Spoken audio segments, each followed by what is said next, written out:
Welcome to my video.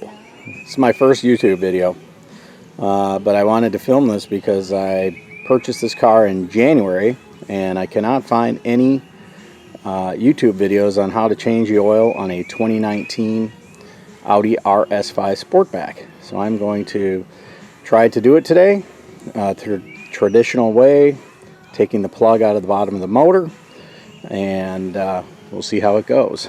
So just to give you a little walk around in my vehicle. This vehicle was purchased in, as I mentioned, January of 2020 this year, but the build date was December of 2018, so it only has 2,700 miles on it, but from everything I'm reading, I figured it would be worthwhile to change the oil because it's been sitting in the engine for quite a while. So first thing I'm going to do, I'm going to put it in my garage. I'm going to jack it up onto ramps. I just feel that's more secure, and then I will be back in a couple minutes.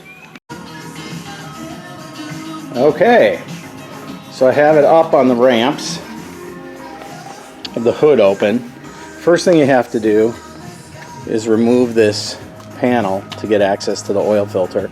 I ran the car for a little bit. Here's the oil fill, in case anybody doesn't know. I ran the car, I got it up to about 140, 130, but it'll cool down a little bit.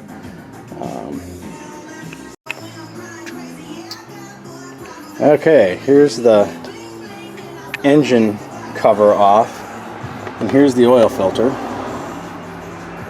I'm not going to take that off yet because I'm going to make sure I can get to the oil plug on the bottom first. And here's the oil drain plug. Where the hell am I? Oh, right here. This takes a 32 millimeter socket, which I already went out and got on my handy torque wrench here. So when I'm ready to take that off, I'll have that already, and we'll kind of see how it goes. Alright, here we are under the car.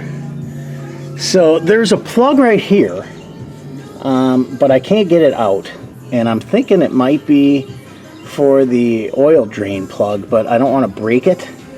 So I'm going to try to drop this pan first, I guess, which has about about 15 Torx head screws.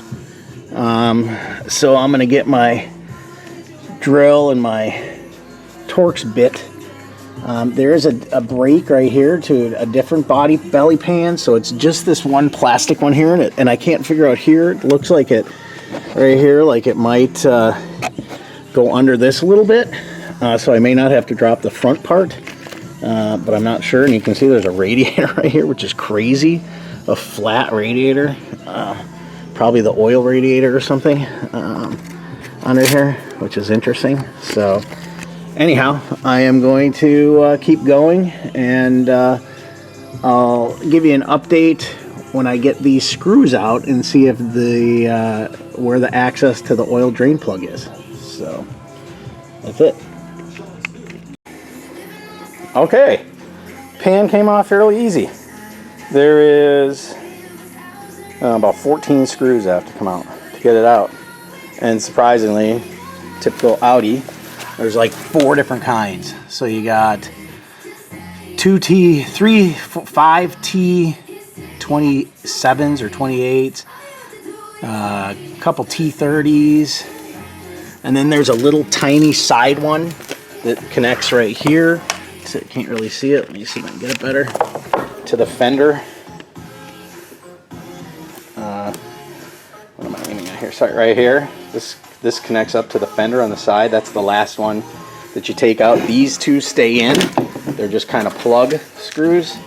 These two by my thumb, here and here. This plug, by the way, was not where the oil filter was, or where the oil drain plug is. I'll show you that in a second. So otherwise pretty easy.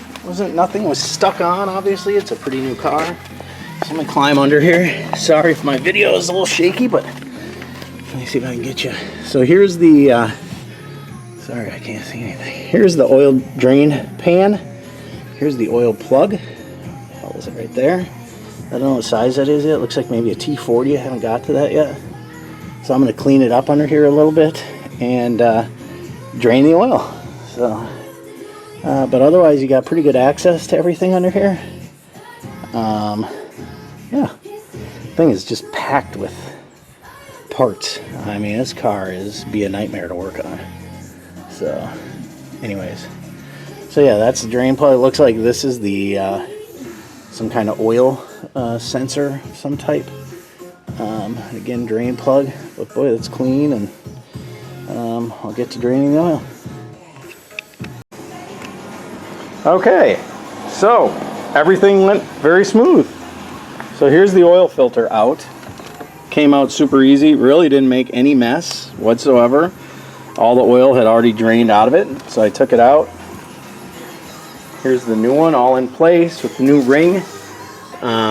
Here's the number if you want to get it. This is a Volkswagen part. I got it from the Audi dealer.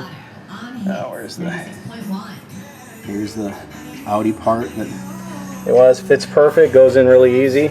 You just pop it in. This is the canister. It actually holds in place so that if you tip it up, it doesn't fall out. I've seen some people fill the oil canister in the car with oil, but I'm probably not going to do that because I really don't care. Once you put the right amount of oil in the car, it'll get filled up with oil anyways. So some people pour oil in here before they put the filter in to wet the filter, which maybe I'll do, I don't know. But anyways, and then underneath, everything went very well. No problems whatsoever. It's still draining. I'm going to plug it up in a second and fill it up and put the filter in, but the plug came right out.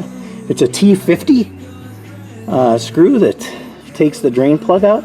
The dealer gave me a new crush washer, but it doesn't look like there's one in there. So I'll let you know when I get back, when I wipe it down a little bit, if there's a crush washer there, but it doesn't look like it. None of these screws had to come out at all on this front piece. The new one just fits underneath them. So it's really pretty easy to get, or the new one, the plate that gives you access to the oil fits underneath there.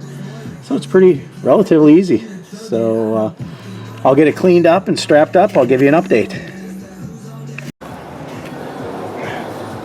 Okay, so everything went perfectly smooth. Got the filter back on. I did not fill that because when you fill that cup, it just drains into the rest of the oil pan anyway.